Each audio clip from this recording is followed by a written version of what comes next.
বেসন দিয়ে মাছের ডিমের বড়া বানিয়ে তো আমরা খেয়েই থাকি, তবে একবার বেসনের পরিবর্তে এটা দিয়ে মাছের ডিম ভেজে দেখো। যেমন নরম থাকবে তেমনি সফট আর ভীষণই স্পঞ্জি তৈরি হবে, যা বাড়ির বাচ্চা থেকে বড় সকলে খুবই ভালো লাগবে। আর এইভাবে মাছের ডিম বানালে দেখবে মাছের ডিমগুলো শক্তও হবে না।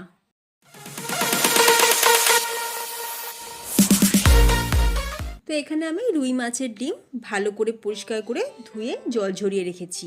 এবার আমরা ডিমটাকে একটু সিদ্ধ করে নেব। সেই জন্য কড়াইতে কিছুটা জল গরম করে তার মধ্যে স্বাদ মতন নুন আর একটু হলুদ দিয়ে একবার একটু ভালো করে নাড়িয়ে নিয়ে এবার আমরা ডিমটাকে জলের মধ্যে দিয়ে খুব বেশিক্ষণ না, মিডিয়াম ফ্লেমে 1 মিনিট একটু ফুটিয়ে নেব। খুব বেশি কিন্তু কুক করার দরকার নেই, মনে রাখতে হবে ডিম খুব বেশি যদি কুক হয়ে যায় তাহলে কিন্তু শক্ত হয়ে যাবে। তো 1 মিনিট মিডিয়াম ফ্লেমে একটু ফুটিয়ে নিয়েছি। আর এবার আমরা এটাকে জল থেকে ছেঁকে তুলে নেব। জল থেকে তুলে নিচ্ছি, নিয়ে একটা বাটির মধ্যে রেখে ঠান্ডা করে নেব। তোমরা চাইলে ফ্যানের নিচে রেখেও ঠান্ডা করে নিতে পারো, তবে খুব বেশিক্ষণ সময় লাগে না, 10 মিনিটের মধ্যেই ঠান্ডা হয়ে যাবে। অন্যদিকে এখানে আমি নিয়ে নিয়েছি ভাত। যে চালের আমরা ভাত রান্না করি, মানে নর্মাল যেমন আমরা বাড়িতে ভাত রান্না করি, তো এখানে আমি হাফ বাটি ভাতকে ভালো করে চটকে মেখে নিয়েছি। এরপর এই ভাতটাই আমি দিয়ে দিচ্ছি ডিমের মধ্যে। ভাত দেওয়ার ফলে কি হবে, ডিমগুলো কিন্তু ভীষণই নরম আর স্পঞ্জি থাকবে। বেসনের পরিবর্তে বা বেসন কম দিয়ে যদি একটু ভাত দিয়ে ডিমটাকে ভাজা যায়, দেখবে তার টেস্টও হবে অনেক, আর বেশ নরম আর স্পঞ্জি থাকবে। এরপর আমরা এর মধ্যে কুচনো পেঁয়াজ দিয়ে দেবো, কুচনো কাঁচা লঙ্কা, আদা রসুন বাটা 1 চা চামচ, ধনেপাতা কুচি, স্বাদ অনুযায়ী নুন, আর দিয়ে দিচ্ছি পোস্ত 2 চা চামচ পোস্ত দিয়ে দেবো, তাতে টেস্টও বাড়বে। কালারের জন্য দিলাম অল্প সামান্য একটু হলুদ, আর ঝালের জন্য দিয়ে দিচ্ছি লঙ্কার গুঁড়ো। এবার দিয়ে দেবো 2 চামচ বেসন, আর দিয়ে দিচ্ছি ডিমের সাদা অংশ। একটা ডিমের সাদা অংশ দিয়েছি। এবার সব কিছু আমাদের দেওয়া হয়ে গেছে, খুব ভালো করে আমরা মেখে নেব। খুব ভালো করে মেখে নিয়েছি। আর এই যে দেখো, খুব বেশি কিন্তু পাতলাও হয়নি, আবার খুব বেশি ঘনও নয়, ঠিক এই রকমভাবে হাতের মধ্যে একটু শেপ দিয়ে নিয়ে এরপর আমরা মাছের ডিমগুলোকে তেলের মধ্যে দিয়ে ভেজে নেব। এবার মাছের ডিমের বড়াগুলো ভাজার জন্য সর্ষের তেল খুব ভালো করে গরম করে নিয়েছি, মানে যাকে একদম ধোঁয়া ওঠা গরম যাকে বলে। ফ্লেমকে লোতে করে দিয়ে একটা একটা করে মাছের ডিমের বড়া তেলের মধ্যে দিয়ে উল্টে পাল্টে লাল লাল করে ভেজে নেব। বড়াগুলো ভাজার সময় গ্যাসের ফ্লেমকে লো টু মিডিয়ামে রাখবে, হাই ফ্লেমে বড়া কখনোই ভাজবে না, তাহলে ভেতরটা কিন্তু কাঁচা থেকে যেতে পারে।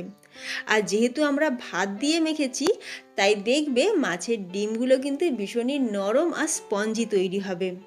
একই রকমভাবে আমি বাকি বড়াগুলোকেও ভেজে তুলে নেব। বড়াগুলোকে ভেজে তুলে নিয়েছি। এবার দেখো, কড়াইতে ওই তেলের মধ্যে আমি কিছুটা আলু ফ্রাই করে নেব। এখানে 2টো মিডিয়াম সাইজের আলুকে এই রকম একটু কিউব করে কেটে রেখেছিলাম।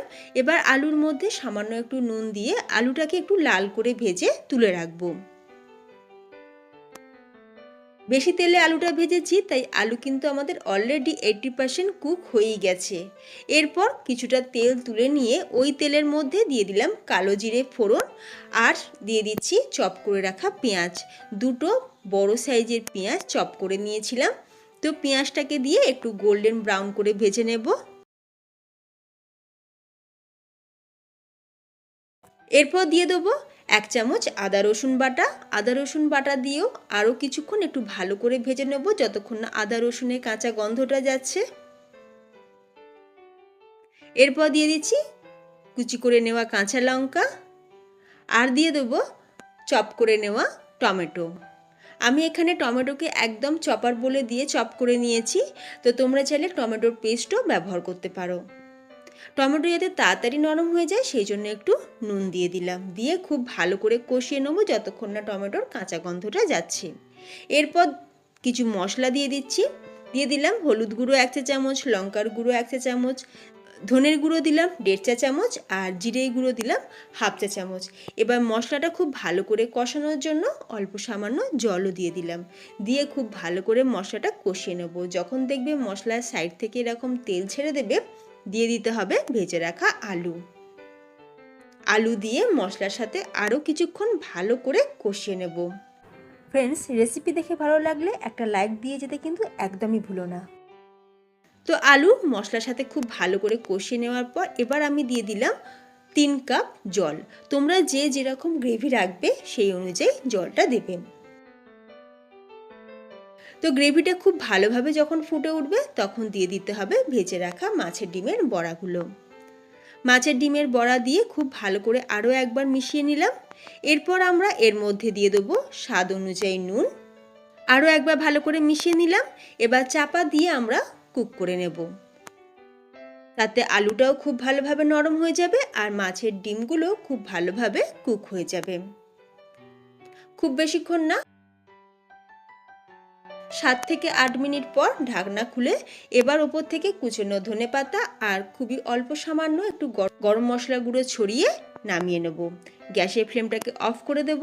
তো মাছের ডিমের মশলা কারি কিন্তু একদম রেডি। দারুণ টেস্ট হয় বন্ধুরা, তোমরা এইভাবে একবার বাড়িতে বানিয়ে দেখতে পারো।